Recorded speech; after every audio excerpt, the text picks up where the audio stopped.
In Aliens Infiltrator, the prequel novel to Aliens Fireteam Elite, scientists within Pallas Station have undergone several experiments involving xenomorph test subjects.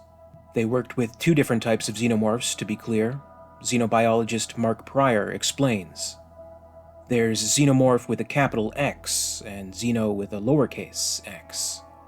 Big X xenos are the gnarly beasts that bleed acid. Small X xenos are any creature not of Earth origin.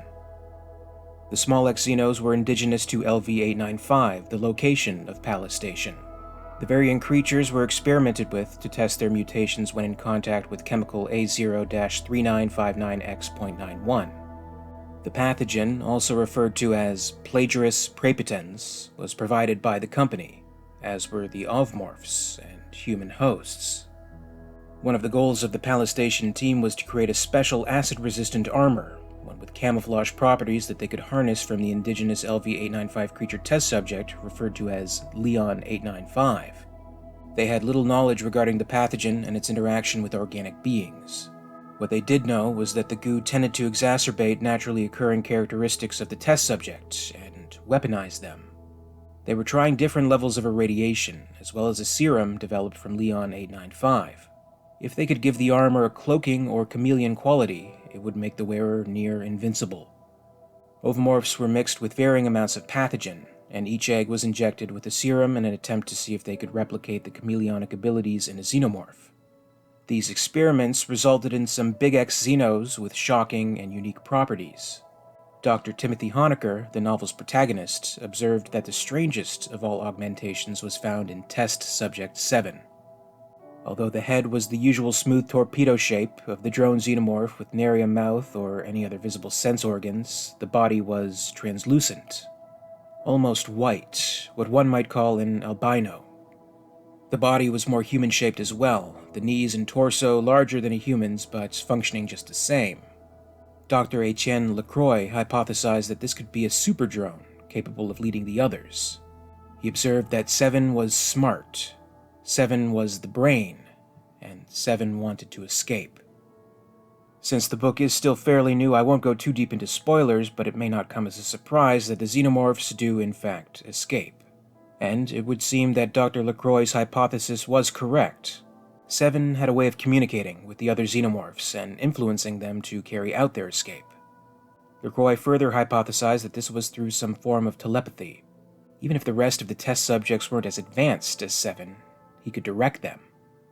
While examining Test Subject 7, Honecker couldn't help wondering if the xenomorph might not have been genetically triggered because of the absence of a queen. Could nature be predisposed to fill a vacuum? I've been modeling what we know of their society, Honecker observed. They need a mother, a leader. They want a leader. Without one, they're nothing more than a wolf pack without an alpha. Renegades. With the queen xenomorph absent or incapacitated, it may be necessary for a drone within the brood to take command. This is something we've seen explored with the xenomorph grid from Alien vs. Predator, though 7 is presented as significantly smarter and more tactful in this story. In part due to the supposed genetic trigger for a leader, and also, of course, because of the introduction of the pathogen and Leon-895 serum into its genetic makeup. What's interesting about how the appearance of this xenomorph is described is that it bears a striking resemblance to earlier designs from the original 1979 film. H.R. Giger's original concept was that of a monster that was translucent, showing all internal organisms. According to Shepperton Studios, the design's material was too prone to tearing, and despite eventually solving these issues, Ridley Scott decided against it. Naturally, we never saw any of this design in the finished film, but it's captured the imagination of many Alien fans, even becoming its own NECA action figure. And now, eventually, it has survived in at least some iteration in the form of Test Subject 7 and Aliens Infiltrator. With Aliens Fireteam Elite just a few short days away at this point, do you think we'll end up seeing anything like the Albino Xenomorph in this game? There's been plenty of different xenomorph types and designs revealed already, but so far nothing quite like Test Subject 7. Are you planning on checking out the game? Are you excited for it? I have to admit I'm pretty pumped, but I've been burned before. Let me know your thoughts below. As always, I'd like to thank you very much for watching today. If you enjoyed this video, please make sure to give it a like, and be sure to subscribe for all the latest videos from the channel. A very special thanks goes out to Alyssane and Grizz4756, Queen Tiers of the Patreon Hive. A Very special thanks goes out to Lady Anne in the Ellen Ripley tier of excellence, and in the role of Weyland Yutani Executive, NanashiFx. If you'd like to join the Hive and support the channel, check out my Patreon page for exclusive posts and contests.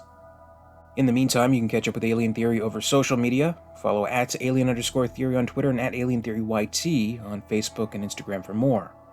And until next time, this is Alien Theory, signing off.